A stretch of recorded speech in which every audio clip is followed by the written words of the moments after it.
नंदादीप आणि विश्वासाचे दुसरे नाव ढालगावचे सुपुत्र विनायक देसाई यांचा अभिष्टचिंतन सोहळा. ढालगाव विशेष प्रतिनिधी. काळ्या मातीवर घामाचे मोती सांडून यशाचे नंदनवन कसे फुलवावे याचे जिवंत आणि चालते बोलते उदाहरण म्हणजे ढालगावचे सुपुत्र श्री विनायक उर्फ विनोद मधुकर देसाई. आज त्यांच्या वाढदिवसाच्या निमित्ताने संपूर्ण ढालगाव परिसर जणू स्नेहाच्या आणि आदराच्या चैतन्यमयी रंगात न्हाऊन निघाला आहे. विनायकजींचा आजवरचा जीवन प्रवास म्हणजे प्रतिकूलतेच्या खडकावर कोरलेले एक स्वप्नवत लेणे आहे. शून्यातून विश्व उभे करण्याची दुर्दम्य महत्वाकांक्षा उराशी बाळगून त्यांनी केवळ स्वतःची प्रगती साधली नाही, तर परिसरातील अनेक हातांना काम देऊन स्वावलंबनाचा एक नवा मार्ग प्रशस्त केला. देसाई उद्योग समूहाचे आधारस्तंभ आणि श्री मधुकर अण्णा देसाई नागरी सहकारी पतसंस्थेचे भाग्यविधाते म्हणून त्यांची ओळख आज केवळ ढालगावपुरती मर्यादित राहिली नाही. सहकार क्षेत्रातील त्यांची अभ्यासू वृत्ती आणि उद्योग क्षेत्रातील त्यांची करारी मुद्रा ही त्यांच्या प्रगल्भ नेतृत्वाची साक्ष देते. राजकारणाच्या धकाधकीच्या मैदानात वावरताना सांगली जिल्हा मध्यवर्ती बँकेचे संचालक सुरेश भाऊ पाटील आणि युवा आमदार रोहितदादा पाटील यांचे अत्यंत विश्वासू आणि खंदे समर्थक म्हणून त्यांनी नेहमीच आपली निष्ठा अधोरेखित केली आहे. राजकारणाच्या पटावर चाणाक्ष सूत्रधार म्हणून कार्यरत असतानाही सत्तेची अभिलाषा न धरता समाजहिताला प्राधान्य देणारा हा लोकनेता खऱ्या अर्थाने जनमानसात रुजला आहे.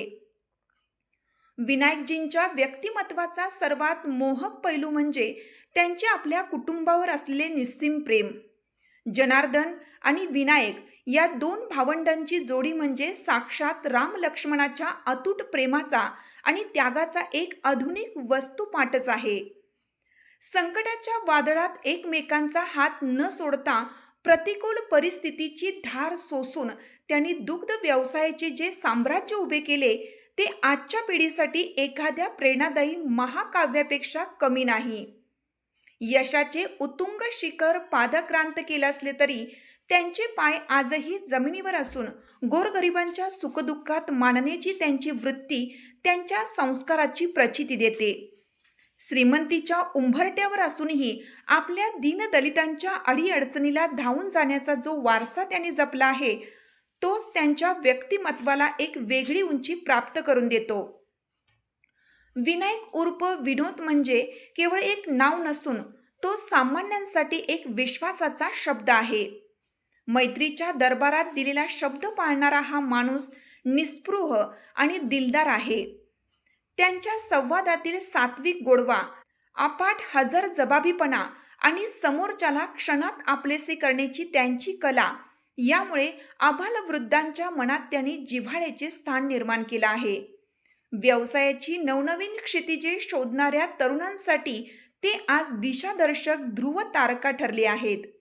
अनेक चढउतार आणि दुःखाचे दाहक चटके सहन करूनही चेहऱ्यावरचे हास्य ढळून न देता परिसराच्या विकासासाठी अहोरात्र झटणारा हा लोकनेता खऱ्या अर्थाने कौतुकास पात्र आहे.